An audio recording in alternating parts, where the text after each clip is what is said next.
בסרטון הבא שלי אני הולכת להתעסק בניסיון להבין למה דפוס התנהגות של הכחשה הוא כל כך מרכזי בתוך מערכות יחסים פוגעניות. ביחד אנחנו ננסה להבין את הדפוס הזה לעומק, מה המקום שלו בתוך מערכת הפגיעה ולמה הוא הופך לנקודת מרכז שממנה יוצאת איזושהי רשת מאוד רחבה ומסועפת של דפוסי התנהגות. בהמשך אנחנו נבחן מה ההשפעה של הדפוס הזה על הנפגעת, איך הוא משפיע על החוויה הפנימית, על ההתנהלות בתוך הקשר ועל הדרך שבה היא תופסת את עצמה ואת המציאות שבה היא נמצאת.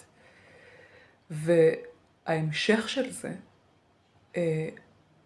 יהיה שבעצם אנחנו נסמן גם איך כשאנחנו מזהות את הדפוס המרכזי ומבינות את האופן שבו הדפוס פועל, אפשר גם להתחיל ולנטרל לאט לאט את ההשפעה שלו ולעלות על איזשהו מסלול של ריפוי והחלמה. אז המטרה היא ליצור איזושהי מפה שתאפשר להבין לא רק מה קורה בתוך מערכת יחסים פוגענית, אלא ממש גם להתחיל לפרק את המנגנונים שמחזיקים את הפגיעה. תעקבו ותבואו, יהיה מאוד מעניין.